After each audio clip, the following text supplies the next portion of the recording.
So one of the primary items about building or a structure to resist earthquake loading is the structural system that will be used to resist those lateral forces. So this lecture, we're going to talk about what are the common different ways that we build buildings and bridges. What's the structural system we're using for what the code is going to refer to as the lateral force resisting system of the structure. So let's go ahead and go to our slides.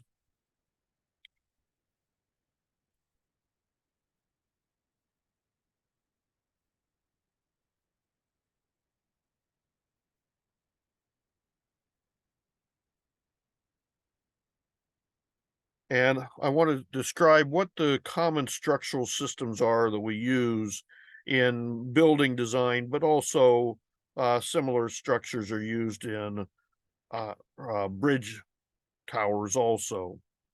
So I think of four primary ways of resisting lateral force, four different types of structures. The first one is a moment frame structure. What defines a moment frame structure is there's going to be a strong, rigid connection between the column and the beam. So if the beam tries to bend, it's going to have to bend the column with it.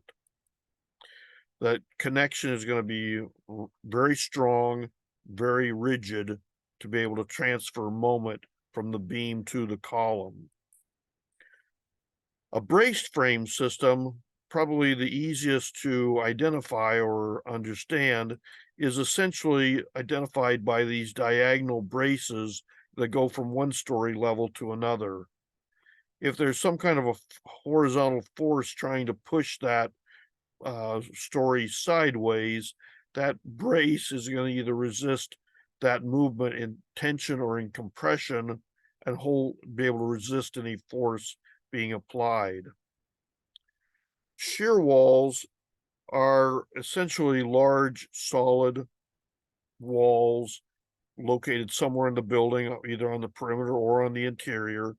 But, instead of having windows and doors, instead, this large concrete plate is going to resist the horizontal forces on the floors, essentially by shearing the concrete wall.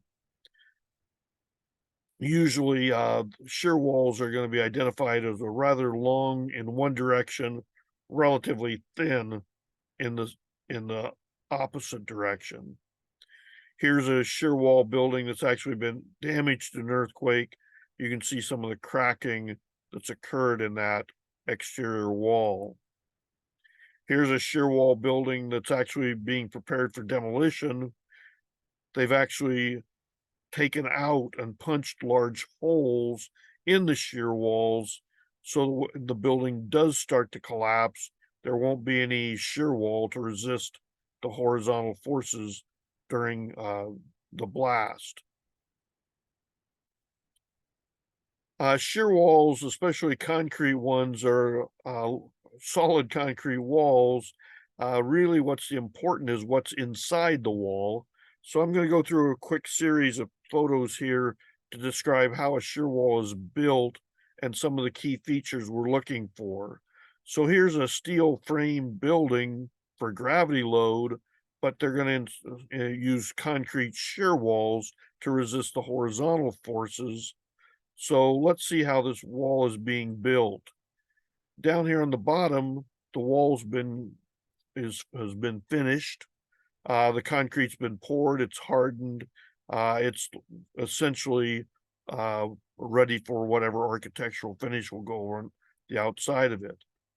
If we go up one floor, we see that the workers are installing the formwork that will hold that wet concrete until it hardens, but then will be removed when the project is finished. Higher up in the building, we see that they've installed this web of reinforcing steel, horizontal bars, vertical bars that are going to be buried inside the concrete. This reinforcing steel is what's going to resist any tension stresses that will develop due to shearing of the concrete. And at the very top of the wall, we see what is called the boundary elements, which are the vertical rebar that's only going to be at the ends of the shear wall that's going to resist overturning moment, as we talk about that later in the series. Obviously, the construction crew is in the middle of building this wall. Eventually, they will have installed all the reinforcing steel, poured all the concrete to the top of the building. The fourth system is not really very common in buildings, but there are a lot of small structures that are going to be built with a cantilevered column. Essentially, it's basically a flagpole. It's the fact that as the wind blows against that top of that flag, the column has to bend as though it's a cantilever from the foundation of the entire system. Here's another type of cantilevered column. This is an obelisk. This is from Piazza del Popolo when you're in Rome, Italy. So a few suggestions on how we can look at a structure and identify what type of a lateral system is being used. Braced frames are probably the easiest to identify. Braced frames essentially have to be able to work as a truss.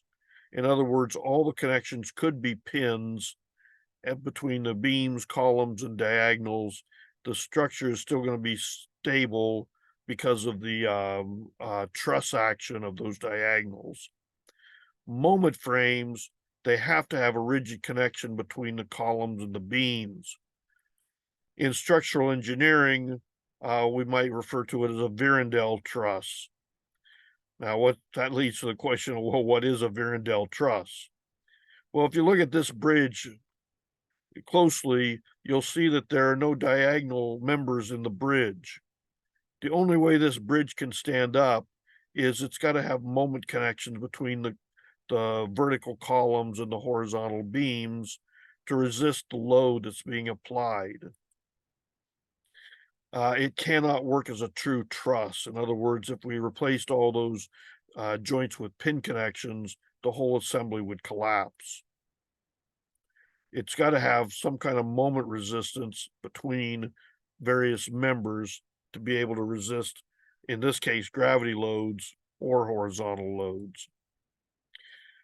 Cantilevered columns, like I say, they really aren't used in large structures, but primarily what's happening is an individual column is resisting its lateral force simply by being a cantilever coming from the foundation below.